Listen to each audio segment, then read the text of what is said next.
வணக்கம் எல்லாருக்கும். ஆப்பிளோட அடுத்த பெரிய ஒரு புரட்சிகரமான ப்ராடக்ட் எதுவா இருக்கும்னு நினைக்கிறீங்க?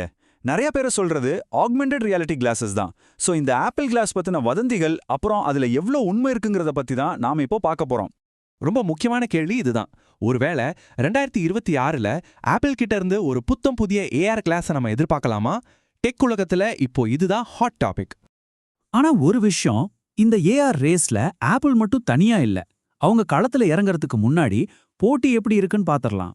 அப்போதான் அவங்களோட பிளான் என்னன்னு நமக்கு நல்லா புரியும். ஏற்கனவே பாத்தீங்கன்னா மெட்டாவோட ரேபான் கிளாஸஸ் ஒரு டிஸ்பிளேயோட மார்க்கெட்ல இருக்கு. இன்னொரு பக்கம் சாம்சங், கூகுள்லாம் அவங்களோட சொந்த எக்ஸ்ஆர் டிவைஸை உருவாக்குறதுல ரொம்ப மும்முரமா இருக்காங்க. சோ மத்தவங்க எல்லாரும் வேகமா போயிட்டு இருக்கும்போது ஆப்பிள் என்ன பண்ணிட்டு இருக்காங்க? சரி, மத்த கம்பெனிங்க எல்லாம் இவ்ளோ வேகமா போயிட்டு இருக்கும்போது ஆப்பிள் என்னதான் செஞ்சுட்டு இருக்காங்க?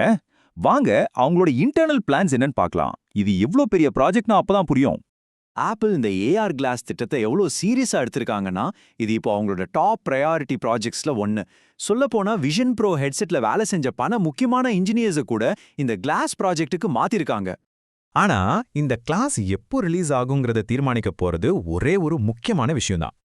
ஆமா, அந்த கிளாஸ் வரதுக்கு முன்னாடி ஆப்பிள் ஒரு ரொம்ப முக்கியமான டெக்னாலஜியை முழுசா ரெடி பண்ணணும். அது இல்லாம இந்த கிளாஸ் வெறும் ஒரு சாதாரண கண்ணாடி மாதிரி தான் இருக்கும். அதுதான் அடுத்த ஜெனரேஷன் ஆப்பிள் இன்டெலிஜென்ஸ்.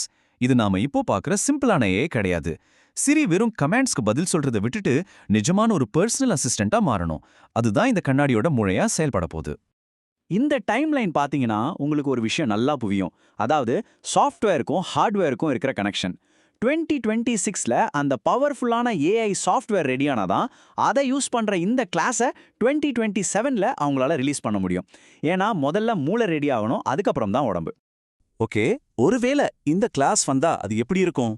லீக்ஸ் படி ஆப்பிள் 2 அலகலக மாடல்களை ரிலீஸ் பண்ண வாய்ப்பு இருக்கு.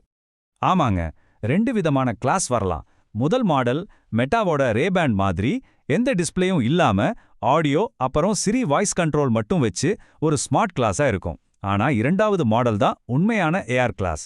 இதுல நம்ம கண்ணு முன்னாடியே தகவல்களை காட்டுற ஒரு ஹெட்ஸ்அப் டிஸ்பிளே இருக்கும். அதாவது மெசேஜஸ், மேப்ஸ் எல்லாமே உங்க கிளாஸ்லயே தெரியும். 2 மாடல்லையுமே கேமரா அப்புறம் அந்த அட்வான்ஸ்டு சிரி வாய்ஸ் கண்ட்ரோல் கண்டிப்பா இருக்கும். ஆனா அந்த ஏஆர் ஓவர்லே எக்ஸ்பீரியன்ஸ் அந்த 2வது ஹையர் எண்ட் மாடல்ல மட்டும்தான் கிடைக்கும். ரொம்ப முக்கியமான விஷயம், ஏற்கனவே கண்ணாடி போடுறவங்களுக்காக பிரிஸ்கிரிப்ஷன் லென்ஸ் சப்போர்ட்டும் இருக்கும்னு எதிர்பார்க்கலாம். சரி, இப்போ எல்லாருக்கும் மனசுல இருக்கிற கேள்விக்கு வருவோம். இது எப்போ வரும்? எவ்வளவு வேலை இருக்கும்?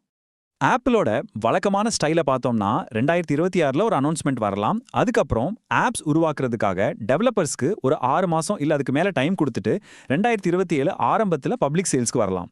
இதுதான் நம்ம ஐபோன், ஆப்பிள் வாட்ச், ஏன் விஷன் ப்ரோல கூட பார்த்த ஒரு ஸ்ட்ராட்டஜி. சரி, விலை என்னவா இருக்கும்னு கேட்டீங்கன்னா, டிஸ்பிளே இல்லாத அந்த பேசிக் மாடல் ஒரு $500க்கு கீழே இருக்கலாம்னு ஒரு பேச்சு இருக்கு.